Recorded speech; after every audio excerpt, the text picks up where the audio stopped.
네, 잠시 기도하시겠습니다.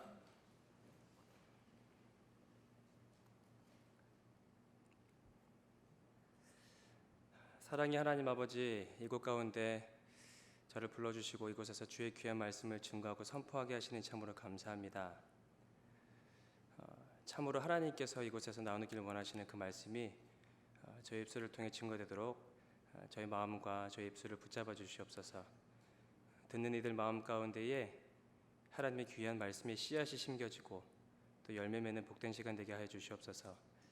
예수님 이름으로 기도합니다. 아멘. 네, 여러분 만나 뵙게 돼서 참으로 반갑습니다. 저는 참된교회에서 청년부를 담당하고 있는 조영태 전도사라고 합니다. 저는 성경을 읽으며 특히 바울 서신을 읽을 때에 가장 처음에 그 첫 구절들이 눈에 많이 보이더라고요. 항상 바울은 자신이 그 말씀을 또 편지를 쓸 때에 자신이 누군지에 대해서 항상 설명하거든요. 그리스도의 종된 바울, 어떻게 나는 어떻다 자신을 소개하는 글을 보면서 이 발신자, 스피커가 누군지를 잘 설명하는 것이 참으로 중요하구나라는 생각을 하게 되었습니다. 왜냐하면 여러분 만약에 이곳에서 스티븐 잡스가 서서 자신의 그 관련된 분야에 대해서 얘기한다면 사람들이 모두가 귀를 기울이지 않겠습니까? 그렇죠? 누가 이야기하느냐는 참으로 중요한 것 같습니다. 그래서 부족하지만 저를 좀 소개하고 함께 여러분들과 말씀을 나누고자 합니다. 저는 부산에서 태어났습니다. 1978년도에 부산에서 태어나서 부모님과 함께. 부산 사람 있으세요? 손 한번. 환영합니다. 부산에서 태어나서 제가 5살 때 서울로 이사했습니다. 그래서 계속 이제 서울에서 쭉 생활하면서 그곳에서 하나님을 만나게 되었고, 초등학교 3학년 때 친구의 그 이제 손을 잡고 같이 가게 된 그 교회에서 평생을 신앙생활을 하게 되었고, 그곳에서 하나님을 만나게 되었습니다. 고등학교를 졸업하고 저는 그 취업을 했어요. 바로 대학에 안 들어가고 취업해서 삼성 반도체에서 일을 했었습니다. 그래서 2년 8개월 동안 삼성 반도체에서 일을 하는 동안에 그간 제가 뭐 초등학교, 중학교, 고등학교 때 나름대로 쌓아왔다고 생각했던 그 신앙이 와르르 무너지는 것을 경험했었습니다. 세상에 그 나를 만족하게 할 만한 것이 너무나 많더라고요. 그 전에는 주님만이 저를 만족시키는 줄 알았는데 세상에 나갔더니 참 만족할 만한 것들이 많았습니다. 그래서 매일같이 하루가 멀다 하고 형들이랑 같이 선배들하고 술 마시러 다니고, 또 주일마다 이제 그때 당시 MTB 산악 자전거를 사서 여러 가지 이제 대회를 이렇게 다니면서 제 삶을 즐기고 있었습니다. 그런데 제 마음속에 그런 생각이 들더라고요. 삼성 반도체라는 회사는 참으로 괜찮은 회사였습니다. 제가 경험해 본 바로는 참으로 괜찮은 회사였습니다. 제가 다닐 때만 해도 여러분 그 여러 가지 복지가 잘 되어 있었는데, 이빨을 이제 치료를 해야 돼서 금리빨로 씌우는데 그때 당시에 16만 원이 들 때였거든요. 16만 원이 들 때였는데 그 이빨을 갈고 영수증을 회사에 갖다 주면 15만 원을 내줄 때였습니다. 그러니까 만 원만 내면은 금리빨로 씌울 수 있을 때였습니다. 그리고 제가 다닐 당시에 캐리비안 베이라고 여러분 들어보셨습니까? 제가 다니고 있을 당시에 캐리비안 베이가 그 개장을 했는데 삼성 계열사잖아요. 그래서 그때 당시 그 입장료가 2만 원이었는데 직원들은 500원만 내고 갈 수 있었습니다. 500원도 그냥 안 내도 되는 건데 그 카드가 있어요. 들어갈 때 사용할 수 있는 카드가 있는데 그 카드 임대료가 500원이었습니다. 그래서 500원 내고 다니던 사람이었습니다. 네, 그런데 그리고 또 회사 안에도 저는 기숙사 생활을 했었는데 기숙사 안에 사실 없는 게 없었어요. 그때 당시만 해도 97년도, 96년도였거든요. 그때는 한국에 그 인터넷이라는 개념이 별로 없을 때였는데 사내 그 싱글이라는 인터넷 개념을 먼저 경험하고 있었고, 또 그 기숙사 안에 사실 없는 것이 없었습니다. 기숙사, 회사, 술집, 또 기숙사, 회사, 술집, 이것이 사실 저의 일거였습니다. 그렇게 사는 가운데 제 마음 가운데 어떤 생각이 들었냐면, 제가 세상에서 오를 수 있는 가장 높은 곳에 오른 것도 아니었지만 문득 이런 생각이 들더라고요. 이렇게 살다가 죽는 것이 인생인가? 라는 의문점이 들었습니다. 그래서 그때 뭔가 답답해지는 것을 느꼈어요. 이렇게 살다가 죽는 것이 인생이라면 내가 더 살아야 할 이유가 무엇인가? 라는 물음이 들었고, 무엇인가 또 다른 더 큰 의미가 있을 것이라는 생각에서, 막연한 생각에서 제가 그 수레바퀴를 벗어나고 싶다라는 생각에 기숙사를 나왔습니다. 그래서 집에서 회사까지 1시간 반이었는데요. 그러니까 매일같이 3시간 거리를 이렇게 출퇴근하면서 이렇게 다녔던 그 기억이 납니다. 그러던 가운데 하나님께서 그런 저를 그대로 내버려 두지 않으시고 길에서 만났던 그 교회 선배의 권유를 통해서 다시 한번 교회로 나가게 됐습니다. 교회 나갔다가 그곳에서 그 청년부 모임 때, 저도 청년부 그 예배 때 그 말씀을 전하시던 부장 집사님의 그 설교를 통하여서, 그 말씀을 통하여서 제가 얼마나 큰 죄인인지를 깨닫게 되었습니다. 수많은 사람들이 옆에서 이렇게, 많은 사람은 아니었구나, 한 10명 정도 옆에 이제 같이 있었는데 그때 그 하나님께서 제 마음을 만지시는데 막 눈물이 막 주체할 수 없이 나더라고요. 정말 그 제 마음 가운데서 말씀이 지식이 아니라 제 가슴 가운데로 내려오는 순간이었습니다. 흐르는 눈물을 주체할 수 없었고, 그때부터 제 삶이 변하기 시작했고, 하나님 없는 삶에서 제 삶 가운데 항상 하나님을 염두에 둔 삶, 하나님을 계산해 둔 삶을 살기 시작했습니다. 그래서 정말 거짓말처럼 하나님이 인도하심, 이것은 정말 하나님께서밖에는 하셨다라고 고백할 수 없는 그 일들이 제 삶 가운데 누려지고 경험되어지기 시작했습니다. 그래서 지금까지 오게 되었고요. 하나님의 인도하심 따라 이제 회사를 그만두고, 그때 그 생각을 했습니다. 정말 하나님이 살아계신 게 그때는 깨달아지더라고요. 믿어지더라고요. 눈에 보이시지 않지만 눈에 보이는 그 어느 것보다도 분명하고 확실하게 제 마음 가운데 그 사실이 깨달아졌습니다. 그때 제 마음 가운데 무슨 생각이 들었냐면, 정말 하나님이 살아계신다면 내가 삼성을 위해서 일하는 것이 복된 것일까? 한 번뿐인 인생 가운데 하나님을 위해서 살아가는 것이 복된 일일까? 두말할 나위 없이 하나님을 위해서 살아가는 것이 가장 복된 인생이구나라는 것이 제 마음 가운데 깨달아지자 저는 삼성을 그만두게 되었습니다. 그리고 나서 이제 군대 갔다가 이제 시험 준비하고 신학교에 들어가게 되었습니다. 그 신학교에 들어간 곳에서 가장 처음 만난 사람이 그 옹기장이에서 사역하던 이제 선배 형이었는데, 그 형이랑 교제하는 가운데 형이 이제 저에게 권유해서 옹기장이라는 찬양 선교단에 2002년도에 들어갔습니다. 그리고 제가 미국에 오기 전까지 계속해서 사역했었고요. 옹기장이라는 이름으로 사실 제가 이 교회에서 2번 집회를 했었습니다. 한 번은 찬양 인도자로, 또 한 번은 함께 뒤에서 이제 그 팀원으로 서서 예배했었고, 지금은 화요 모임으로 여러분 섬기고 있습니다. 조금 전에 아까 전에 그 솔리데오 성가대인가요? 거기서 부르신 그 누구도 부인 못해라는 곡이 제가 섬기던 옹기장이 찬양 선교단에서 불렀던 곡이고, 항상 수많은 사람들 앞에서 부르기만 했는데 이렇게 들어보니까 또 큰 의미가 있네요. 참 큰 은혜가 되는 시간이었습니다. 그것을 들으면서 그런 생각이 들었습니다. 미주 동부 옹기장이를 만들어도 되겠다라는 생각. 네. 안 믿으시는 것 같아요, 그렇죠? 이 정도는 안 된다라고 여러분 생각하시는 것 같습니다. 네. 그렇습니다. 그렇게 하나님께서 인도하셔서 그렇게 섬기고 있고요. 지금은 목사님께서 말씀해 주신 대로 화해 모임에서 예배 사역자로, 또 아이들 케어하는 일들로 섬기고 있고, 지금은 참된 교회에서 청년부 사역을 감당하고 있습니다. 오늘 함께 나눌 말씀은 야고보서 2장 17절의 말씀입니다. 제목은 행함이 없는 믿음이라는 제목입니다. 여러분, 우리가 말씀을 나누며 나아갈 때에 저는 여러분들이 조금 더 적극적으로 이 예배 시간에, 말씀 시간에 반응했으면 좋겠습니다. 예배란 여러분 수동적인 것이 아니라 능동적인 행위입니다. 레위기에 보면은 여러 가지 제사법이 나오는데요. 여러분, 제사를 드릴 때 그 제사를 드리러 가지고 왔던 그 제물을 누가 잡았는지 아십니까? 많은 사람들이 제사장이라고 생각하는데 그렇지 않습니다. 제물을 가지고 온 그 사람이 그 제물을 잡았습니다. 우리는 잘 준비되어진 찬양과 말씀 앞에 팔짱을 끼고 앉아서 듣는 것이 우리가 드리는 예배의 전부라고 생각하는데, 여러분, 예배란 그렇지 않습니다. 예배는 능동적으로 우리가 하나님 앞에 반응하는 것입니다. 주님께서 우리에게 말씀하실 때에 아멘, 아멘 하고 반응할 수 있는 것도 바로 우리가 하나님께서 우리에게 허락하신 예배 가운데 동참할 수 있는 가장 좋은 방법 중에 하나입니다. 할렐루야. 네. 여러분, 하나님께서 우리에게 여러 가지 그 은혜를 주신 것 같아요. 우리는 누구 형상을 따라 지음 받았죠? 하나님의 형상을 따라 지음 받았습니다. 그래서 우리의 입술은 여러분 힘이 있습니다. 왜냐하면 하나님께서 세상을 말씀으로 창조하셨기 때문에 그렇습니다. 하나님께서 빛이 있으라, 묻과 그 물이 나뉘어라.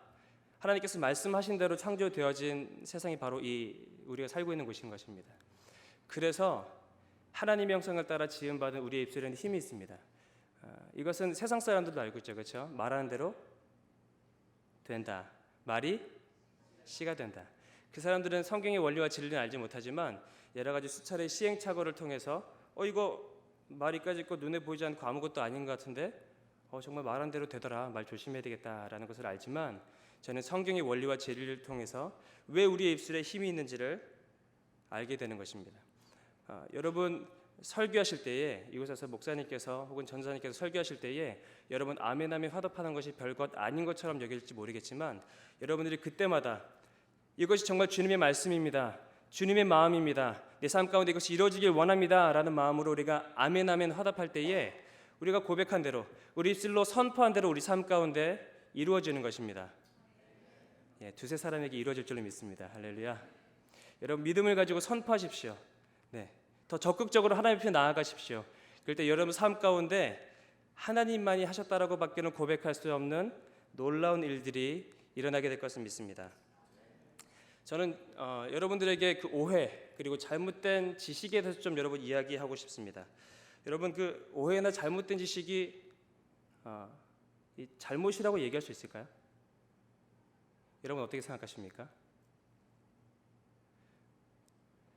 오해나 잘못된 지식이 어떤 경우에는 그 잘못이 아닐 수도 있습니다. 하지만 어떤 경우에는 너무나 큰 잘못일 때도 있습니다. 불과 한 70년 전의 일입니다. 여러분 그 병원에서 신생아 그 사망률이 50%를 넘을 때가 있었습니다.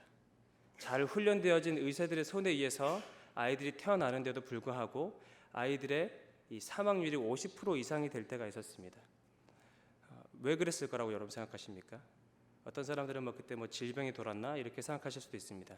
하지만 그 이유는 이런 것입니다. 그때 당시에는 여러분 사람이 일손이 많이 부족했어요. 그래서 한 의사가 많은 일을 감당했다고 합니다. 이쪽에 분만실이 있으면 커튼 하나 사이로 이쪽에는 중환자실이 있었어요. 그래서 환자가 피를 철철 흘리고 오면 막 가서 그 환자를 수술하는 겁니다.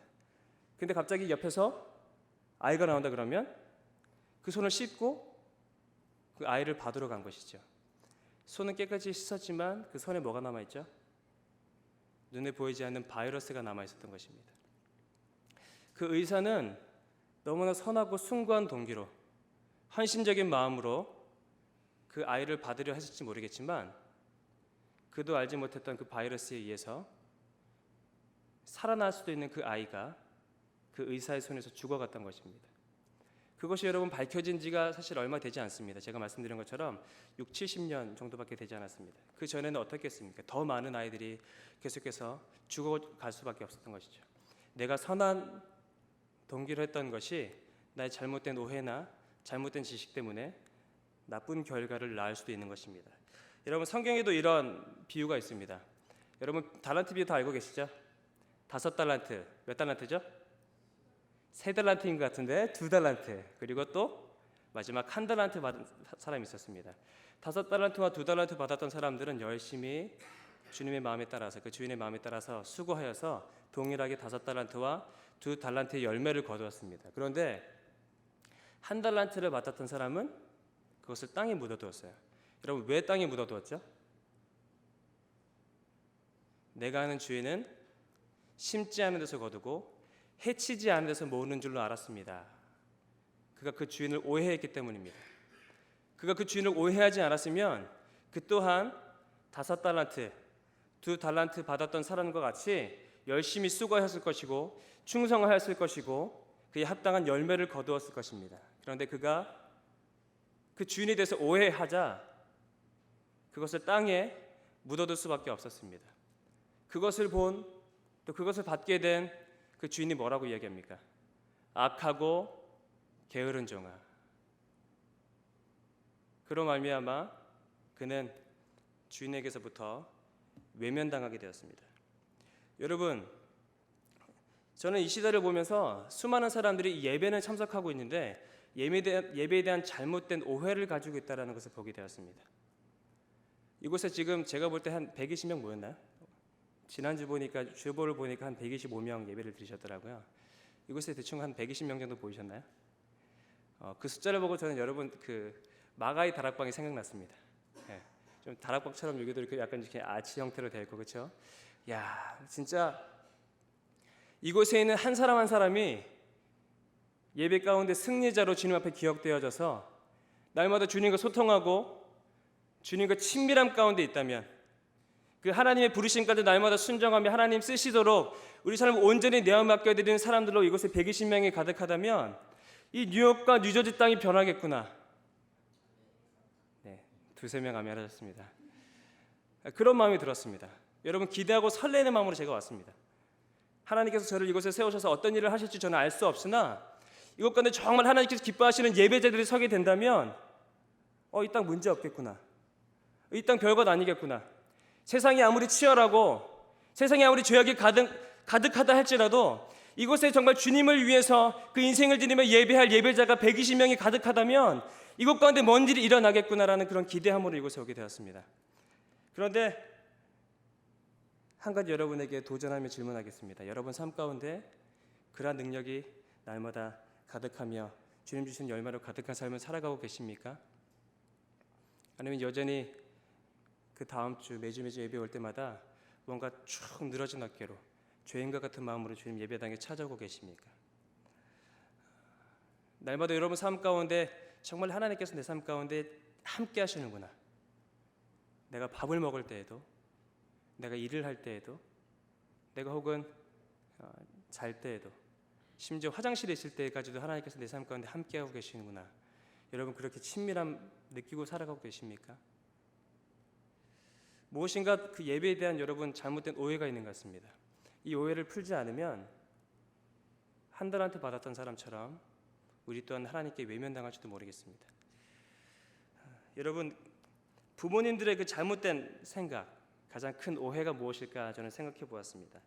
그것이 바로 아이들이 책상 앞에만 앉아 있으면 다 공부하고 있을 거라고 생각하는 것입니다. 여러분 동의하지 않으세요? 예. 책상 앞에 있다고 여러분 다 공부합니까? 책상 정리하고, 그렇죠? 뭐 다른 것 뭐 이것저것 할 거 많잖아요. 부모님이 들어오시면 공부하는 척. 만약에 이곳에 있는 모든 분들이 책상 앞에 앉아 있을 때마다 다 공부한 분들이라면 우리 인생이 달라졌을지도 모른다는 생각을 제가 좀 해보게 되었습니다. 여러분, 부모님께서 그렇게 오해하시는 것처럼 여러분 책상 앞에 앉아 있는 모든 학생이 공부를 한 것이 아닌 것처럼, 공부를 하는 것이 아닌 것처럼 예배당에 앉아 있는 모든 사람이 예배를 드리는 것은 아닙니다.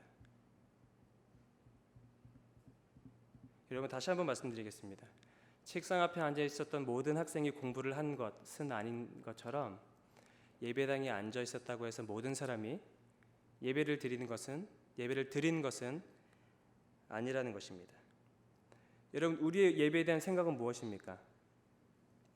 하나님께서 정하신 이 주일날 오후 2시에 예배당에 나와서 예배 의식이 끝나는 그 시간까지 잘 참석하고 듣고 고개 끄덕이고 그리고 이 문을 나서면 우리가 예배를 드리는 것이라고 생각합니다. 그런데 여러분, 참다운 예배는 무엇이냐면 예배 의식에 있는 것이 아니라 우리 마음 가운데 있는 것입니다. 하나님을 나의 주인으로 인정하고 이 강단에서 선포되어지는 그 말씀을 나에게 주시는 말씀으로 받고 그 말씀을 가지고 나에게 주어진 직장에서, 가정에서, 학교에서, 내가 친구를 만날 때 그 어느 순간에도 그렇게 살아갈 때에 그것이 진정한 예배라는 것입니다. 그렇게 본다면 여러분, 진정한 예배는 이 예배당에서 시작되고 끝나는 것이 아니라 진정한 예배란 저 문을 나갈 때부터 여러분 시작되는 것입니다. 여러분, 이것을 증명하기 위해서 제가 가인과 아벨의 예를 여러분 들어드리겠습니다. 가인과 아벨이 동일하게 자신의 첫 소산을 하나님께 예물로 드렸습니다. 근데 여러분 너무나 잘 아시는 것처럼 하나님께서 동생 아벨의 제사는 받으셨습니다. 그 예배는 받으셨습니다. 그런데 가인의 제사는 받지 않으셨습니다. 동일하게 그들의 가진 것에 첫 소산을 드렸음에도 불구하고 하나님께서 한 사람의 예배는 받으시고 한 사람의 예배는 받지 않으셨습니다. 그들도 동일하게 이렇게 예배 의식 가운데 참여했을 것입니다. 이런 형태로 그들이 예배하였다면 분명히 이곳에 참석했을 것입니다. 한 사람은 이쪽에, 한 사람은 이쪽에 앉아 있었을지도 모르겠습니다. 그런데 한 사람의 예배를 드리기 위해 찾아온 그 한 사람의 예배는 주님께서 받으시고 한 사람의 예배는 받지 않으셨다라는 것입니다. 히브리서 11장 4절에는 그 이유에 대해서 이렇게 말하고 있습니다. 믿음으로 아벨은 가인보다 더 나은 제사를 하나님께 드림으로 의로운 자라 하시는 증거를 얻었으니 하나님이 그 예물에 대하여 증언하심이라. 그가 죽었으나 그 믿음으로써 지금도 말하느니라. 문제는 믿음이었습니다. 마음이 문제였던 것입니다. 한 사람은 온전한 그 마음의 예배를 드렸는데 한 사람은 알맹이 없는 껍데기 예배만을 드린 것입니다. 하나님, 저는 주일 예배만 빠지지 않으면 되는 줄 알았어요. 뭐 봉사하지 않아도 섬기지 않아도 혹은 내가 그냥 말씀 시간에 졸고 저분을 나가서 무슨 말씀 드렸는지 다 까먹어도 그냥 저는 주일 예배만 참석하면 되는 줄 알았습니다. 가장 큰 예배에 대한 오해인 것입니다.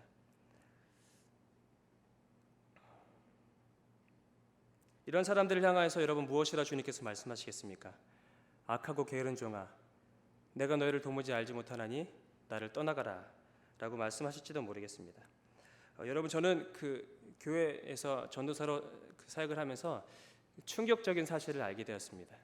그게 뭐냐면 수많은 이 청년들이 예배를 끝나고 저 문을 나가는 순간 그날 무슨 말씀을 들었는지, 본문은 어디였는지, 제목은 무엇이었는지 깡그리 잊어버린다는 것이었습니다. 예배를 마치고 나서 저희는 이제 식사를 하는데요. 식사 시간에 야, 너 오늘 말씀 중에 뭐가 가장 은혜가 됐느냐? 라고 물었더니 대답하는 사람이 10명 중에 2명도 되지 않았습니다. 저는 그것이 큰 충격이었습니다. 이렇게 예배드려서 정말 우리 가운데 우리가 하나님의 친밀하심을, 그 하나님의 함께하심을 우리가 경험할 수 있을까? 수많은 사람들이 교회에 나와서 예배를 드린다고 하는데 정말 이 시대 가운데 왜 이 교회가 능력을 잃어버리고 하나님의 영광을 잃어버렸을까? 그곳에 있구나 저는 깨닫게 되었습니다. 여러분, 예배란 이론 과목이 아니라 실습 과목입니다. 예배는 이론 과목이 아니라 여러분 실습 과목입니다. 여러분 다이어트 해보려고 시도해 본 적 있으세요? 다들 뭐 늘씬하시고 다들 몸이 좋아 보이십니다. 웃으시는 분은 아닐 수도 있다고 생각하고요. 저는 얼마 전에 거울 앞에 선 제 모습을 보고 실망했습니다. 제가 원래 지금 키가 165에 결혼하기 전에 한 56kg 계속 나갔었거든요. 근데 제가 너무 마른 것 같아가지고 열심히 막 저녁에도 먹고 했는데 아무리 살을 찌우려고 해도 60을 못 넘기더라고요. 항상 59점 몇. 또 이제 긴장을 늦추면은 또 56으로 떨어지고. 그래서 그랬었는데 이제 와이프랑 결혼하고 나서 좀 행복한 결혼 생활을 해서 그런지 저희 와이프가 지금 여기 안 들어온 것 같은데 저희 와이프 참 이뻐요. 이쁘고 참 좋은 사람입니다. 많은 사람들이 보면 제가 모시고 살 것 같지만 제가 모심을 받고 있습니다. 참 죄송하게도 저는 집에서 이런 말씀드려 죄송하지만 설거지도 잘 안 하고 뭐 음식도 안 하고 뭐 그런 거 신경 안 쓰고 그냥 와이프가 다 이렇게 챙겨주는 참 복받은 인생을 살고 있습니다. 그런데 그래서 그런지 갑자기 결혼하고 나서 얼마 안 돼서 정신을 차려 보니까 제가 좀 살이 쪄 있더라고요. 모기상에서 몸무게를 쟀는데 64kg가 나왔습니다. 근데 저는 심각한 걸 몰랐는데 이제 와이프 임신하고 나서 병원에 갔는데 병원에 갔더니 요만한 포스터가 옆에 하나 있더라고요. 그 자기 비만을 체크하는 거였습니다. 그래서 키랑 몸무게랑 이렇게 하면은 이제 자기가 어느 정도에 있는지를 보는 거였는데 제가 키를 맞추고 했더니 비만이라고 나왔어요. 그래서 62kg를 넘어가면은 제가 이제 비만이더라고요. 그 이제 60kg까지는 괜찮고 60에서 62는 좀 위험한 단계. 그랬었는데도 이제 별로 이렇게 체감하지 못하다가 거울 앞에 선 제 모습을 보고 나서 너무나 실망하고 이제는 안 되겠다라는 생각이 들었습니다. 그래서 그때부터 이제 운동을 하기 시작했는데 사실 제가 결혼하기 전에 이제 저는 와이프랑 그 연애를 되게 짧게 했어요. 사귄 지 일주일 만에 제가 미국에 와야 했기 때문에 사역과 이제 영어 공부 때문에 그래서 사귄 지 일주일 만에 미국에 왔다가 이제 한 3개월 정도 스카이프로 이제 영상 교제하다가 처음으로 양가 어르신 스카이프로 인사드리고 그리고 믿음으로 결혼했습니다. 스카이프로 승낙받았고 얼마나 감사한지 모르겠습니다. 참 여러분 근데도 잘 살아요. 잘 살고 있습니다. 결혼할 때 와이프랑 별로 이렇게 한 게 없어서 저도 해보고 싶은 게 참 많았습니다. 그래서 커플 티를 한번 입어보고 싶은데 그런 것도 못했거든요. 그래서 이제 결혼하기 전에 이제 한국 들어가기 전에 이제 아베크롬비 매장에 들렀어요. 그래서 옷을 이제 이렇게 찾았는데 커플 티가 똑같은 디자인이 없어요. 그래서 여자 거 남자 거랑 우선은 여자 걸 먼저 찾았습니다. 아내 거 이쁜 거를 이렇게 찾아보니까 핑크색에 이것저것 문양이 있는 게 있어서 그걸 사고 또 제 티를 찾았습니다. 찾았는데 그 티에 보니까 뒤에 무슨 이제 저는 호수를 보려고 뒤를 봤는데 머슬이라고 쓰여 있더라고요. 저는 겁없이 그걸 샀죠. 샀는데 입어보니까 좀 딱 이렇게 맞더라고요. 몸은 좋지는 않았지만 그래도 살이 많이 없어서 입을만 했습니다. 그리고 나서 살이 찌고 나서 그 옷을 못 입어서 한 그 옷 10번도 못 입어보고 계속해서 이런 장롱 안에 있었습니다. 얼마 전부터 제가 이제 안 되겠다 싶어서 달리기를 시작했고 이제 매일 40분에서 50분, 많이는 1시간 정도 걷고 달리기를 시작했습니다. 계속해서 이제 그렇게 처음에는 저도 여러 가지 다이어트 방법을 찾아봤는데 안 되겠다 싶더라고요. 그래서 무조건 일단 달리고 보자. 그래서 혼자 이제 그렇게 계속 하기 시작했는데 처음에는 살이 좀 찌고 나서 운동하려니까 이 관절에 무리가 오더라고요. 힘들었어요. 처음에는 잘 못 뛰었습니다. 주로 걷기 했습니다. 걷기 하다 보니까 이제 근육이 붙는지 이제는 달려도 좀 괜찮더라고요. 그래서 달리기를 시작했습니다. 한 주는 정말 첫 주는 힘들었습니다. 매일같이 저울에 올라가도 그냥 그게 그거고, 근데 첫 주가 지나가고 둘째 주가 접어드는데 제가 1kg가 내려가 있더라고요. 좀 만족감이 있었습니다. 그래서 계속해서 지치지 않고 주일날도 아침에 일찍 일어나서 꼭 1시간씩 50분씩 이제 달리기를 시작했습니다. 4주가 지나갔는데요. 제가 지금 59점 몇을 찍었어요. 64kg에서 와이프를 만나서 60kg를 넘어간 이래로 제가 50점대를 찍은 적이 없었는데 59.6이 딱 나오더라고요. 그때 제가 집에서 할렐루야 하고 외쳤습니다. 아내가 깜짝 놀라서 소스라치더라고요. 그리고 나서 갑자기 그때 그 옷이 생각이 났어요. 입을 수 있지 않을까? 자신감이 생기더라고요. 그래서 딱 입었는데 입을 수가 있었습니다. 살이 찌고 나서 한 번도 입어볼 수가 없었는데 5년 만에 그 옷을 입을 수가 있었습니다. 제가 그때 뭘 깨달았냐면 5년까지 기다릴 것도 아니었는데 라는 것을 깨달았습니다. 매일같이 40분에서 50분만 달리기 하면 4주만 지나도 내가 그 옷을 입을 수 있는 거였는데 내가 그 옷을 5년 동안 내가 입지 못하고 그렇게 기다렸구나 하는 것을 여러분 깨닫게 되었습니다. 수많은 사람들이 다이어트 하기 위해서 많은 방법을 찾고 나에게 무엇이 맞는 걸까 한번 해보다가 이거 나한테 맞지 않아, 이거 별로 좋은 방법 같지 않아 라고 포기합니다. 하지만 여러분, 아무리 헬스 잡지 보고 수많은 방법을 연구하고 하루에 10시간씩 여러분 연구한다 할지라도 그 시간 여러분 단 1kg도 여러분 빼주지 않습니다. 무엇이든 여러분 한 가지 방법을 선택해서 여러분 달려야 하는 것입니다. 운동을 해야 정말 살도 빠지고 그것이 건강이 되는 것입니다. 여러분, 하나님을 경험하며 살아가기 위해서 우리가 어떻게 해야 합니까? 주신 말씀대로 살면 되는 거예요. 여러분, 어렵지 않습니다. 하지만 여러분이 결단하지 못하고 우리가 계속해서 그저 내 지식을 쌓아가는 것으로 우리가 만족해하고 예배를 참석하는 것만으로 우리가 만족해하고 살아가서 우리 가운데 삶의 능력이 없는 것입니다. 여러분, 주시는 말씀대로 여러분 살아갈 때의 능력이 나타나는 것입니다. 여러분 한번 생각해 보십시오.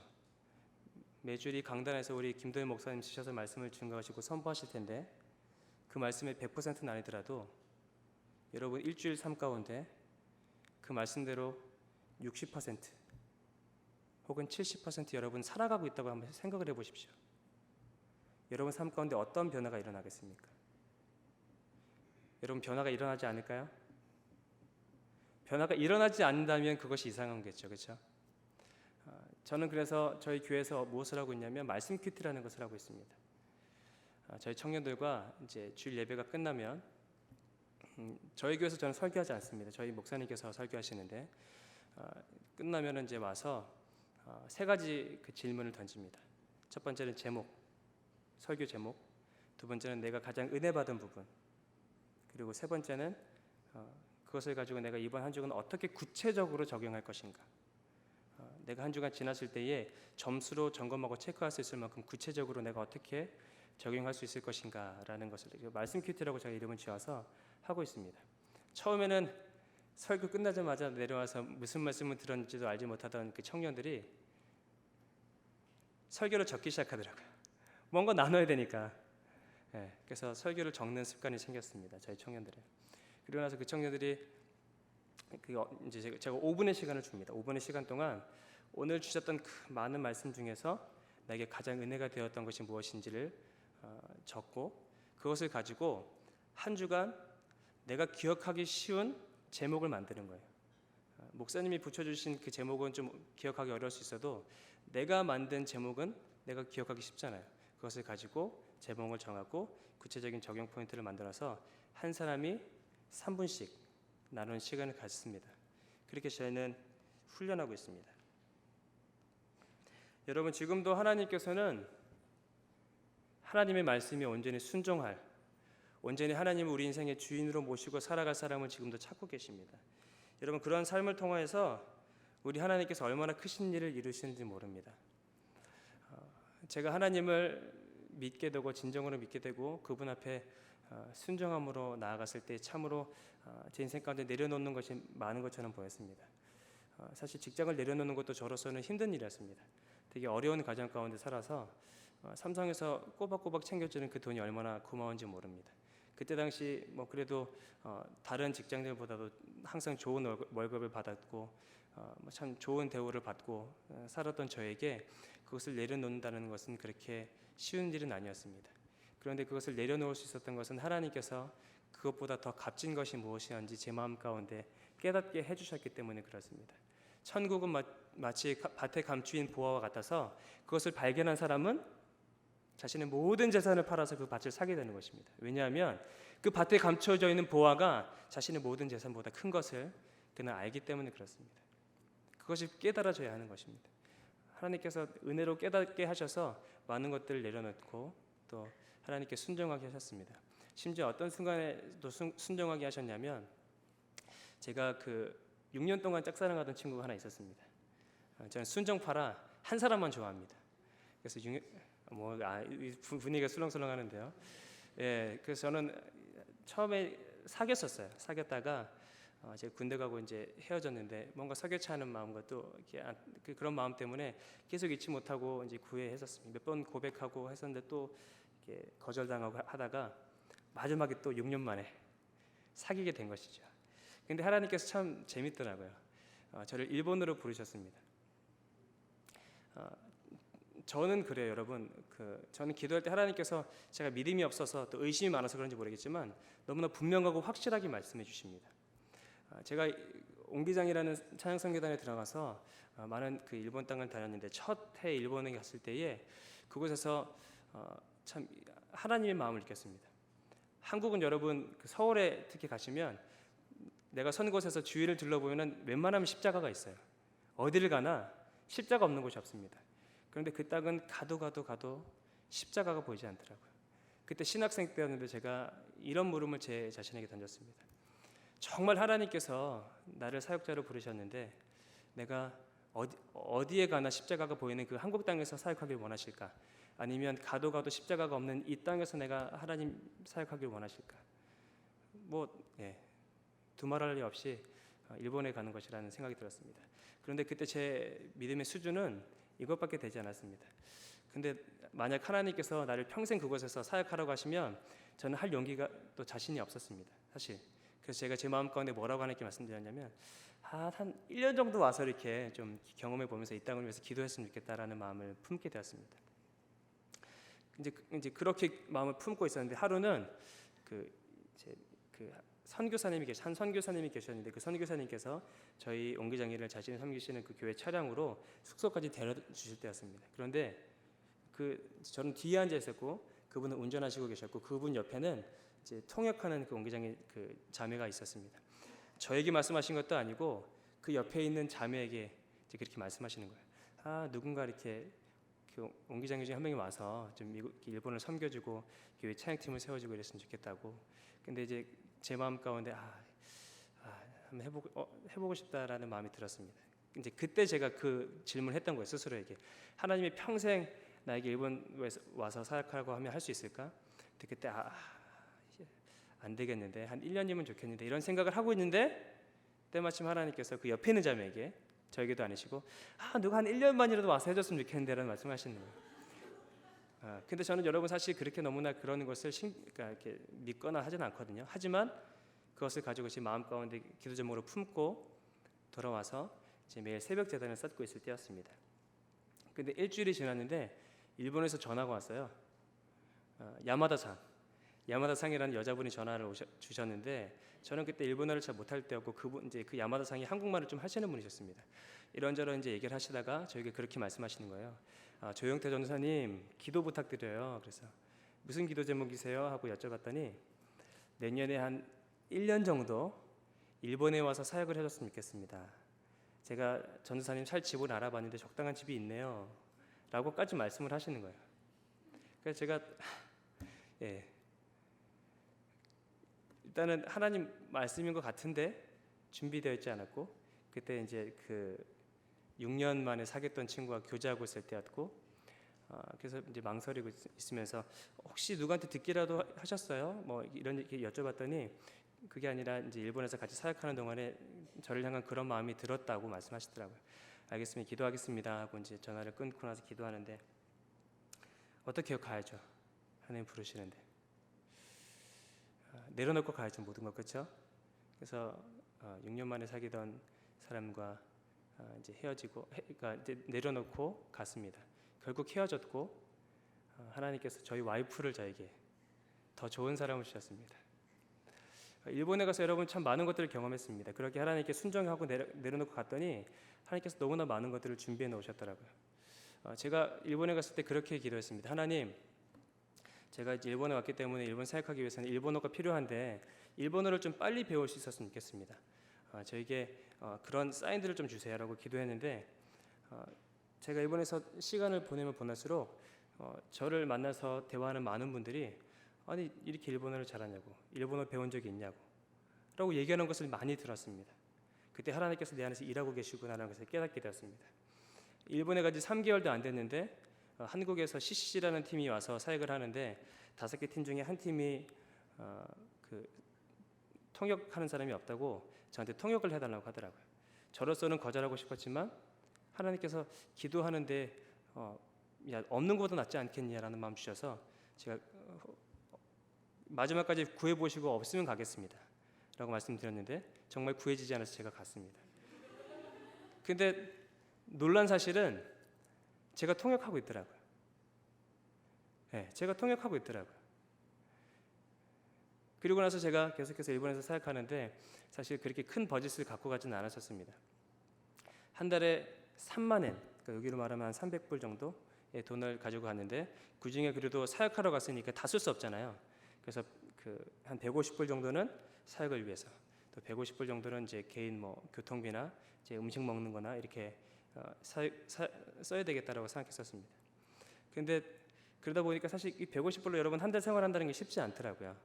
이게 이제 얼마 되지 않아서 돈이 떨어졌습니다. 근데 갑자기 어느 교회에서 전화가 온 거예요. 그래서 와서 자기는 교회 와서 미니 콘서트를 해주셨으면 좋겠다라고. 그래서 가서 콘서트를 했는데 그때 또 10,000엔을 주셔서 한 100불을 주셔서 돈이 떨어질만 하니까 이렇게 채워주시고 또 돈이 떨어질만 할 때였습니다. 또 다른 교회에서 전화가 왔습니다. 차양팀을 좀 이렇게 빌드업하는데 좀 이렇게 코칭 좀 해달라고, 티칭 좀 해달라고. 그래서 저는 기쁜 마음으로 그냥 갔죠. 갔는데 처음에는 이제 전혀 그 교회랑 이런 얘기가 없이 청년들이 저에게 요청했던 건데 그 소식을 나중에 교회에서 알게 되고 또 돈이 떨어질 쯤에 200불을 주시고 하나님께서 또 신기하게 어떻게 채우셨냐면 이렇게 자꾸 이제 돈이 떨어질만 하니까 이제 기대가 되더라고요. 하나님께서 어떻게 채우실까? 어떤 방법으로 채우실까? 근데 하나님께서 이렇게도 채우시더라고요. 한 번은 교회에서 어떤 분이 오시면서 저에게 그 돈 봉투를 이렇게 주시는 거예요. 이제 어떤 여자 성도님이셨는데 그러면서 하시는 말이 어제 꿈에 하나님이 나타나셔서 영태상 돈 줘라, 영태상 돈 줘라 그러시대요. 그렇게 하나님께서 제 삶 가운데 일하셔서 거짓말 같지만 모든 사역들을 감당하게 하시는 것을 여러분 경험했습니다. 여러분, 하나님을 향하여서 순종하며 나아가는 사람, 그 순종을 통해서 하나님께서 우리 삶 가운데서 일하기 시작하십니다. 할렐루야. 단지 여러분 예배에 참석하는 것으로만 여러분 기뻐하고 만족하는 것이 아니라 정말 주님 주시는 마음 가운데 여러분 항상 순종하며 살아가시는 여러분 되시기를 간절히 소원합니다. 여러분 삶 가운데 많은 것을 내려놓고 포기할지라도 하나님, 저의 선택과 저의 생각보다 하나님이 항상 옳습니다 인정하며 온전히 내려놓고 순종하며 나아갈 때에 더 큰 것들로 채워주시고 부어주시며 여러분 삶을 통하여서 마가의 다락방에 모였던 그 120문도의 삶을 통하여서 지금 우리에게까지 이 복음이 증거되어진 것처럼 여러분은 할 수 없다라고 생각할지 모르나 그러한 여러분의 삶을 통해서 하나님께서 일하실 것입니다. 이제는 더 이상 우리의 삶의 크기가 아니라 나의 가능성이 아니라 하나님의 가능성으로 살아가는 여러분들이 되시기를 간절히 축원합니다. 기도하겠습니다.